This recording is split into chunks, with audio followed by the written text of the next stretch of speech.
This is a Pele Media podcast.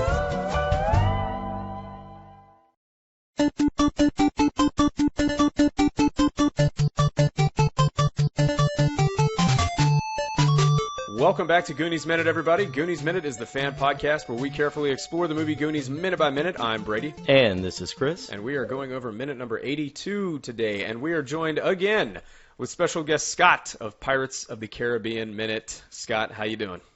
Doing great. It's great to be back, actually. Y'all ready to get into the minute? Let's do it. Excellent. In the previous minute, the floor had completely fallen out from underneath the Goonies. They were now all huddled together on what little floor was left right in front of the skeleton organ. Andy says that the next note must be B-flat. Mikey jokes that she better get it right or they'll all be flat. No one laughs but Mikey. Jake and Francis are quickly making their way through the tunnel and into the organ room. Right as they get into the room, Andy slams her hands down onto the organ keys. She has hit the right note. The drawbridge fully drops down and the Goonies go across one by one. Jake and Francis nearly fall into the abyss as they run into the room. Francis yells for Ma to throw him the gun. At that moment, Andy realizes that they are leaving the map behind and she darts back to the organ to grab it. As she does, Francis cocks the gun, takes aim, and is ready to fire right as Andy rushes through the door. We cut to the Goonies just on the other side of the door. They have come to a tunnel with water rushing down it. One by one, the Goonies jump into the tunnel and rush down this natural water slide. And thus ends minute 82 of the Goonies. So this is arguably the funnest part of the entire movie, I think. This is where the Goonies find themselves going through the water chutes, which are somehow perfectly lit. And this is a moment where, if you weren't paying attention at some point in this movie so far, you are now. There's no way this movie could be playing and someone's not just going to stop and watch and have so much fun, as much fun as the actors are clearly having. So these have to be tunnels that Willie and his men dug, because they lead right through to the organ. So I wonder how they did that and got the water, system of water going through them to create the slides. I don't know. Maybe there was another river of slime. No, I just had to say that. Maybe there was another river or body of water just consistently flowing through there. I don't know. Or Willie was just more advanced and had water pumps put in. Yeah, which I would think, I wouldn't be surprised considering, his expertise with the Rube Goldberg contraptions and how to have an organ that will be able to be played hundreds of years after it's been built. So, yeah, I wonder if One-Eyed Willie's copyright expired before Rube went and made those. Yeah. Good point. But no, I think this is one of those things that. And I bring up things like this, before in the movie. But this is one of the things with the water. Like, I think you just got to gloss over it and not worry about it. Oh well, yeah. I mean, clearly. No, I bring up some things that throughout this that are like, come on.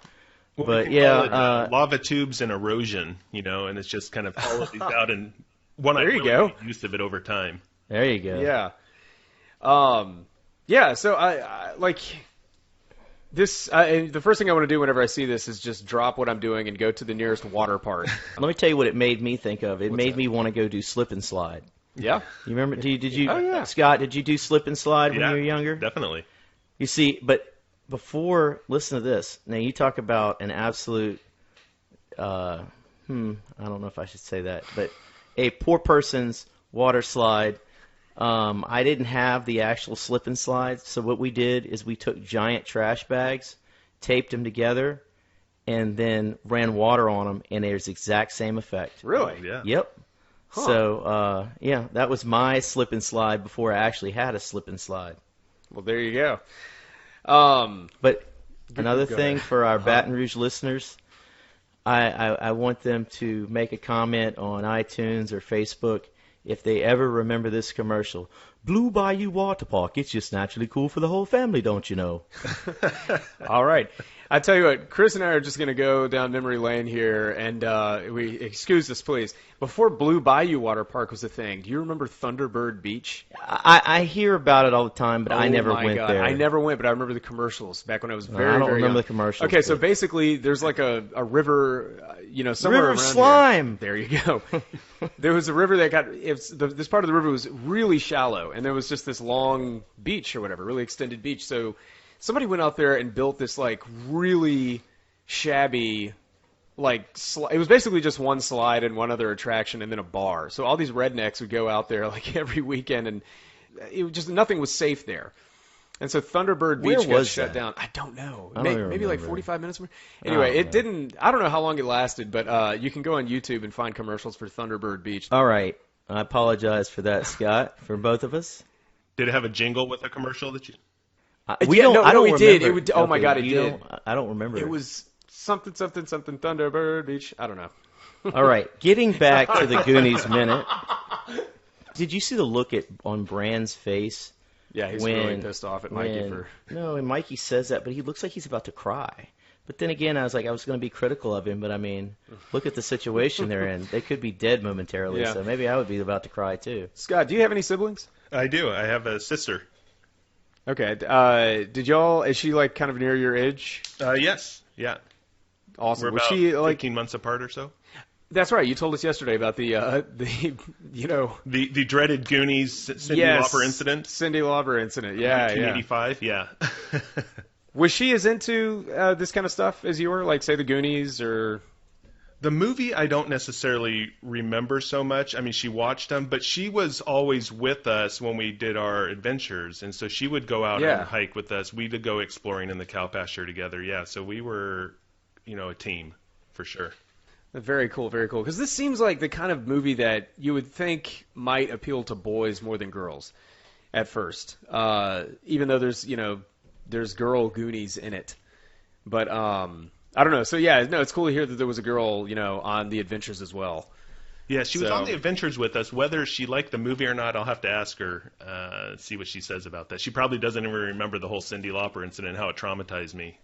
Okay, if she does, she's got to come on the show. It's just, I don't know. Did you, whenever you watched this, Scott, did it really just make you want to like go to a water park or something? Yeah, it did. And actually, what it reminded me of a callback to, what was that, Swiss Family Robinson. They also had some small water slides that were going on there. But now we actually get some really good ones. And Swiss Family Robinson was definitely a favorite of both mine and my sister. This actually, right, and that was my number one too. Oh yeah, my movie. it was. Yeah. So, yeah, that was. Yeah, it definitely reminded me of that. No question about that. Now we talked last minute about the Fratellis being cartoonish, and you have another situation after. Okay, they finally get the note right, and they're trying to maneuver their way through that opening. The Goonies are, and then you see them toss a gun. One of the brothers tosses a gun to the other brother, and he drops it, and they're trying to pick it up, and it almost like that was kind of a cartoonish thing, the way they were fighting over it. It's funny that the thing that we're most afraid of in this movie, which is these homicidal killers who are doing incredibly gruesome things to these children and everything, are also the thing that are keeping the movie light.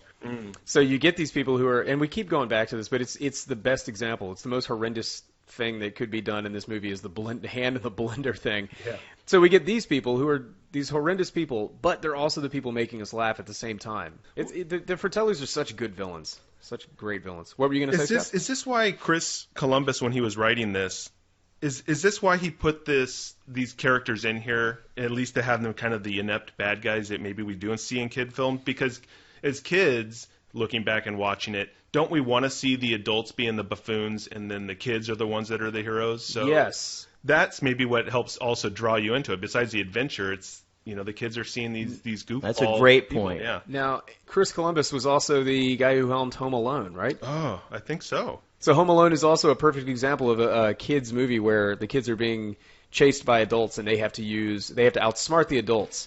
He's not someone we've gone back to and mentioned a whole lot in this show. It's always Donner, it's always Spielberg, but Chris Columbus has kind of gone under the radar a little bit.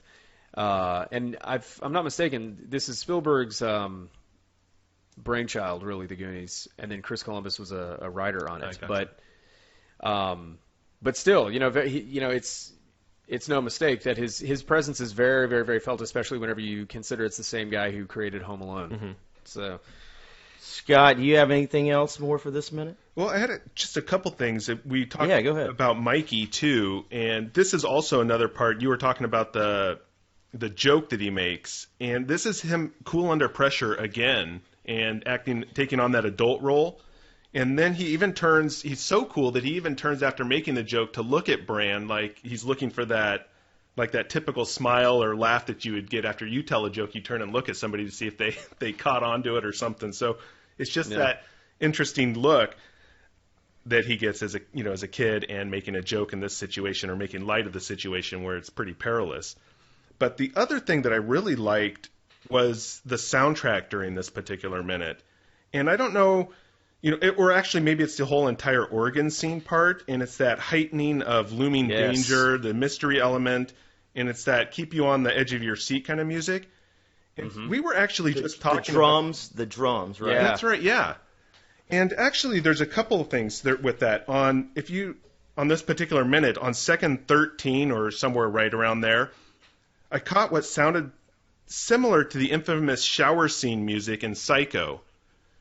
And you can kind of hear that. I know what you're talking about. Yeah. That's interesting. I'm writing that down. I have to. Is it whenever? Yeah. I know what you're talking about. But yeah, the music all throughout this whole organ scene is great. From the moment that they come across the organ, and just the percussion throughout the entire musical track here is great. In fact, I don't think there's any moments in the movie after this that don't have music in them, which is strange. Yeah. No. I'm going to correct you in a little bit. Really? Okay. Not much. But literally 2 seconds. Okay. Well, I've got one more thing. Actually, Scott, did you say you had some more stuff? Yeah, and then the other thing on the music is it actually just kind of takes me back to the old Scooby-Doo cartoons. I'm not really sure. Yeah, exactly. I don't know if it's because it was the whole mystery element that kind of maybe coincides with a little bit here of what Goonies is. And we talked about this not too long ago on Pirates of the Caribbean Minute, with the whole music and the sounds, but I think this is actually a better movie for that point, because the whole idea is, do we get our impression of the music and the creepy factor or this looming danger because we associate it, say with cartoons growing up, we see where the music is paired with a particular scene. So what would happen if we didn't have that perspective, or we say we haven't seen any cartoons or any movies ever, and we just get this music? Would it still be that same... Would it still have that same emotion as it does now without a reference point? Because I really do, that music plays such a big role in that. And then when we see kind of the light hit Jake or the Fratellis when they start coming down that tube there, that cave, and then they have kind of that psycho, I wanted to call that kind of psycho music where it's the kind of thing. And so I don't know. It's just weird the way whole music evokes emotion, and it's all connected with each other. And kind of that I think that's a great point. Wouldn't it be interesting, and I don't know if I would do it, but wouldn't it be interesting to watch this movie, at least 30 minutes of it, and take all of the music out just to see how you'd react, see how much you'd notice? I think that would be interesting. Yes. Yeah. I don't know if I'm going to do it, but that would be interesting, because I guarantee you'd get a different reaction.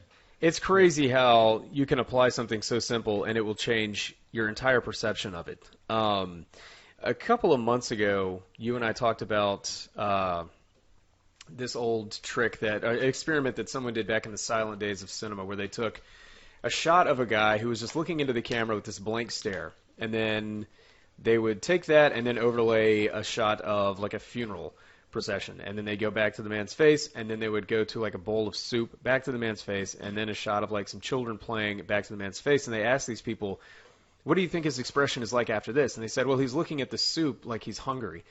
He's looking very sadly at the funeral, and he's looking like joyous when he sees the children playing. And they're like, nope, it was the same expression all the way through. So you can apply different little things like this, and it changes your entire perception. And adding music is one of the most powerful ways to do that, I think. And the psycho music is just universal sound of terror. Yeah. I think you'd know that was terror even if you never saw Psycho. Exactly. Or the Goonies, for that matter. Yeah. Scares the hell out of me. I've got one other note, and it is that after they were done shooting, Richard Donner allowed the entire crew to slide down the water slides. Oh, nice. Which is pretty awesome, yeah. And I think the kids kept, kind of screwing up. I don't know how you screw up when you're sliding down a water slide, but so that they would have the opportunity to do it again, which is pretty funny. Yeah. But that's all I have. How about y'all? Yeah, I'm just wanting to go on some water slides right now. Yeah, I know, right? All right, we're going to take a break and go do that. Thanks so much for tuning in to Goonies Minute number 82, everybody. We'll see you back here tomorrow for minute number 83. And until then, this is Brady. And this is Chris. And we're here to remind you that Goonies Never say die.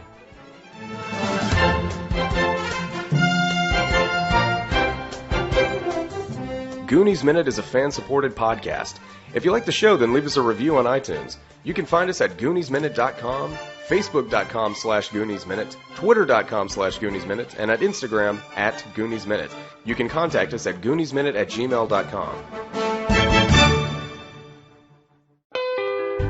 You've been listening to a Pele Media podcast. For premium content and exclusive podcasts, visit us at patreon.com/PeleMedia. Check us out on Facebook at facebook.com/PeleMedia and follow us on Twitter at twitter.com/PeleMedia.